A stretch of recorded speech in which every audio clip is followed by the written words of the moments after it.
I sat down with my cup of tea a couple of hours ago and I looked through the headlines and found this one: Ministers to seize control of the NHS in huge shake-up, including powers to put fluoride in water, enforce junk food, health warnings and tackle obesity. It's a fairly long article. I'm not going to read it to you, but in short, it's all for the good of our health.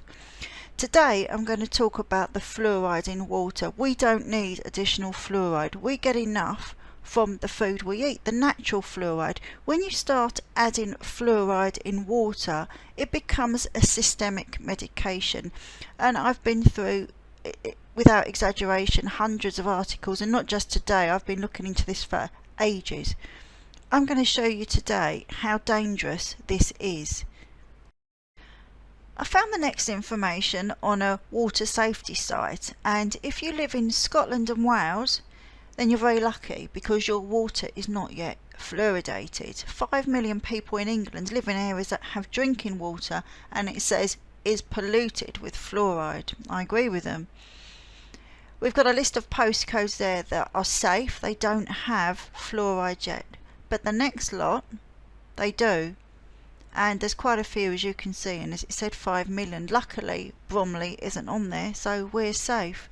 But there's a hell of a lot of people in England that are subjected to this forced medication, and I'll show you why I keep saying that in the next clip. This is an article from the 1960s, and it just says it all in one sentence. It's an article that is it's a British article, and it's pro putting fluoride in water. However, the problem was that local authorities rejected it, and it says only a small percentage of these local authorities have supported it, so it didn't go ahead. But even though this is a pro fluoridation article, it says it has been argued first that there is a health hazard from the side effects, and second, that in principle they were against the compulsory medication which fluoridation would involve. And that is it.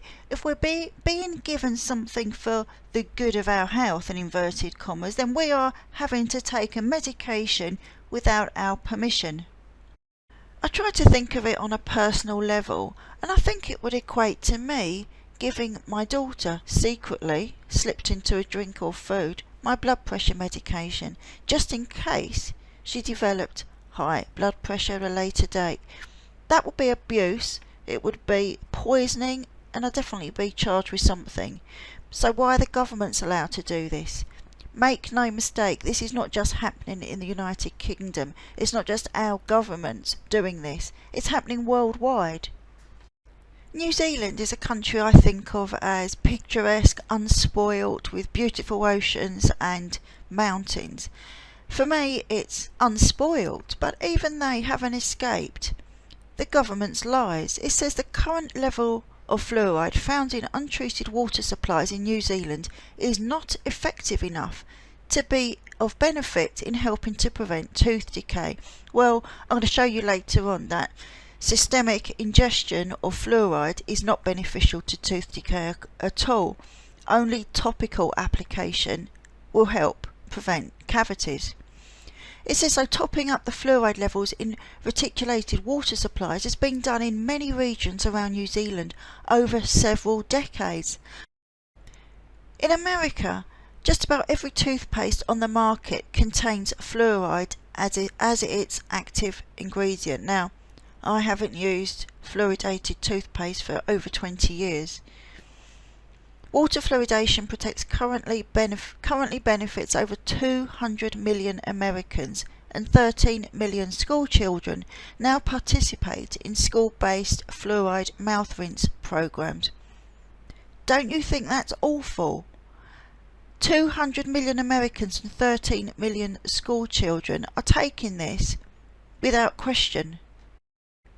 I took this information from an NIH document, and as you can see it was reviewed in 2018. However, just a year before, also on the NIH website, it says toxic effects of fluoride.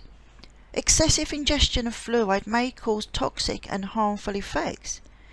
It is important to note that major source of fluoride toxicity remains oral hygiene products. According to fluoride poisoning data collected by the American Association of Poison Control, toothpaste ingestion remains the main source of toxicity, followed by fluoride containing mouthwashes and supplements. The highest proportion, more than 80% of the cases of fluoride toxicity, was reported in children below the age of 6, and your school children are now being given this. Unsurprisingly, there have been very few studies taken on the toxicity of fluoride in humans because it is so toxic. They can't do studies where they're going to probably kill someone. But there have been many studies done on rats. This is just one, and it's only one problem that they've identified in this one, and this one was for the reproductive toxic effects of ingestion of sodium fluoride in female rats. And sodium fluoride is what they put in drinking water, it's that type. The objective of this study was to investigate the toxic effects of different concentrations of sodium fluoride, 200, 400 and 600 ppm, administered in drinking water for 30 days, on the reproductive system of adult female Sprague Dawley rats. The rats in the two higher dose groups show clinical signs of toxicity, unlike those exposed to sodium fluoride at a concentration of 200 ppm. Ingestion of 200 ppm had no effect on the pregnancy rate of the rats, nor on the number of implantations. However, the number of viable fetuses was significantly lower than in the control group. Furthermore, the pregnant rats with resorptions and the total number of resorptions increased in the sodium fluoride treated group. There was also a significant increase in maternal organ and relative weights of the ovaries and in the relative weights of the uterus and kidney. The maternal body weights and water consumptions were significantly reduced in the treated rats. The results indicate that exposure of female rats to sodium fluoride in drinking water has adverse phytotoxic effects. While there have been many similar studies in rats to elicit different types of toxicity due to fluoride, this page above is taken from a free book I downloaded. The link is in the description for it, and it's definitely worth a read. It's very informative and it's easy to understand.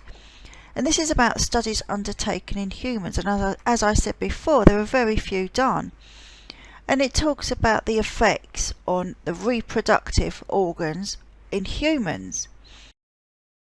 It says that in highly exposed men with and without skeletal fluorosis.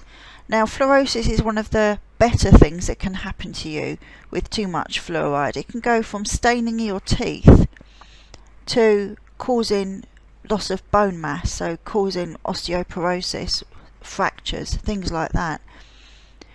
In highly exposed men, serum testosterone, so the blood levels of testosterone concentrations, were significantly lower than in control cohort exposed to fluorides at less than 1 milligram per litre in drinking water. Although there was a 10-year difference in the mean ages between the skeletal fluorosis patients and control subjects, this study suggests that high concentrations of fluoride can alter the reproductive hormonal environment. While sodium fluoride is the naturally occurring fluoride we have in water and foods, there's also synthetic varieties. And this is an article published by the CDC in the year 2000, and it was about taking blood tests, venous blood tests from children to test their lead levels, and it turned out that the lead levels were high due to the synthetic fluoride in the water. Now, lead, as you probably know, isn't very good for you in large quantities, and these are in large quantities, and over time, and it's called chronic ingestion, so when you're taking water every day with this synthetic fluoride in, there's a real possibility it can lead to neurotoxicity, which is an alteration in brain function. In China in 2003, there was a study done in laboratory conditions to evaluate what the differences were in cognitive function between children exposed to high levels of fluoride in water and those exposed to low levels of fluoride. And the results were that the group that was exposed to high levels of fluoride were much lower. They had much lower IQs than those exposed to low levels of fluoride in water. And also, this group, the high level exposure group, had fluorosis and skeletal fluorosis. We've already ascertained that synthetic fluoridation of water causes high venous lead samples. But in addition to this synthetic fluoride causes low levels of an enzyme called acetylcholinesterase. Now, this is an enzyme which is usually found at the neuromuscular joints. And when you have low levels of this enzyme, it can cause memory loss, hallucinations, blurred vision, and it's also been attributed to the non-motor symptoms of Parkinson's disease, such as memory loss. We already know that there's a link between fluoride and many cancers, but fluoride can also cause apoptosis, which is cell death. Now, cell death is normal in our bodies. Our cells are always dying and regenerating to create healthier cells. They also die when we have a virus. Our immune systems attack the virus-laden cells, kill them off so we get rid of the virus. But there's another way apoptosis can occur, and that's through poisoning. It's called necrosis. I've just got a couple of sentences about this, and it says certain mammalian cell types such as oral cells, blood and brain were extensively investigated. The results showed that fluoride is able to induce apoptosis in both intrinsic and extrinsic pathways. Moreover, other cells have been poorly investigated, such as bone, kidney and reproductive cells, with conflicting results. However, I do know that there's been a study that shows that it affects the cells of the lungs too. And lastly, I should tell you that fluoride is the direct unprocessed waste of fertiliser, nuclear aluminium, steel and pesticides. And you can't get rid of fluoride from your drinking water. You can't boil it away or filter it. It's just almost impossible to get rid of.